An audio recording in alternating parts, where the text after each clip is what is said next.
Hello hello. स्वागत है gate alive 9 के धमाकेदार दुनिया में, जहां हर कहानी है मजेदार, थोड़ी जादुई और पूरी दिलचस्प। तो बांधिए अपनी कल्पना की बेल्ट और चलिए उड़ जाते हैं आज की कहानी के साथ। गांव के बाहर सूखे खेतों और वीरान रास्तों के बीच एक बहुत पुराना बरगद का पेड़ खड़ा था। उसकी जड़ें धरती को चीरकर बाहर निकल आई थीं और उसकी शाखाएं ऐसे फैली थीं मानो अंधेरे में हाथ फैलाकर किसी को पकड़ना चाहती हों। गांव वाले कहते थे कि यह पेड़ शापित है, भिकानित है। रात ढलते ही वहां से अजीब आवाजें आती, फुसफुसाहट, बच्चों के रोने की ध्वनि और कभी कभी पायल की छनक। कई लोगों ने दावा किया था कि उन्होंने पेड़ के नीचे परछाइयां देखी हैं जो इंसानों जैसी थीं, लेकिन उनकी आंखें लाल आग की तरह जल रही थीं। सबसे डरावनी बात यह थी कि जो भी उस पेड़ के पास रात में गया वह कभी लौटकर नहीं आया। गांव में एक युवक था, अर्जुन। वह निडर और तर्कवादी था। उसे भूत प्रेतों पर विश्वास नहीं था। वह अक्सर गांव वालों का मजाक उड़ाता और कहता, यह सब दिमाग की उपज है, बरगद का पेड़ है, आत्मा नहीं। गांव के बुजुर्गों ने कई बार उसे समझाया कि रात के समय उस पेड़ के पास मत जाना, लेकिन अर्जुन ने यह ठान लिया था कि वह सबको साबित करेगा कि भूत प्रेत जैसी कोई चीज नहीं होती। एक अमावस्या की रात, जब आकाश बिल्कुल काला था और हवा में सन्नाटा पसरा था, अर्जुन अपने हाथ में लालटेन लिए उस बरगद के पेड़ की ओर बढ़ चला। पेड़ के पास पहुंचते ही हवा ठंडी हो गई। ऐसा लगा मानो किसी ने अचानक उसकी सांस रोक दी हो। लालटेन की लौ कांपने लगी और फिर बुझ गई। अर्जुन ने सोचा, यह हवा का असर है।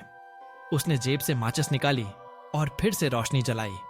तभी उसे लगा कि पेड़ की जड़ों के बीच कुछ हिल रहा है। उसने नजदीक जाकर देखा तो वहां मिट्टी में आधा दबा हुआ मानव खोपड़ी पड़ा था।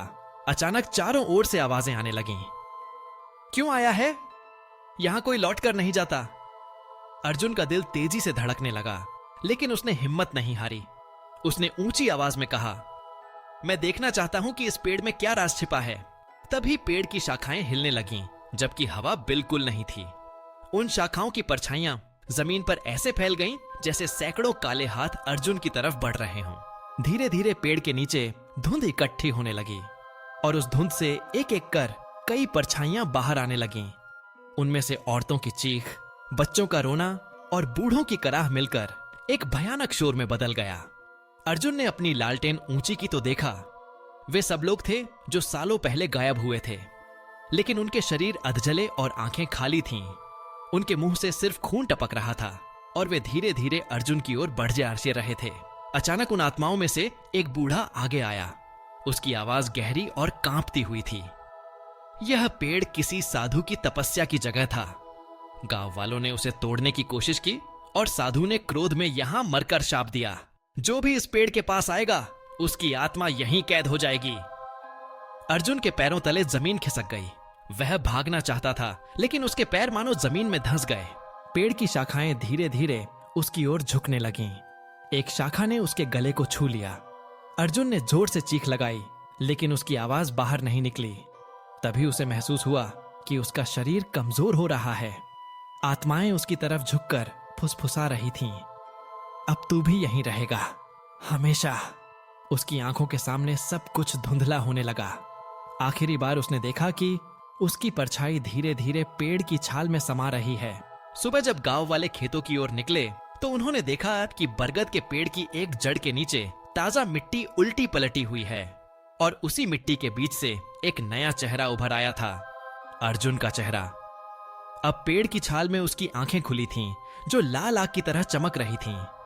गांव वालों ने सन्नाटे में एक दूसरे को देखा और समझ गए कि शाप का शिकार एक और आत्मा हो गया है।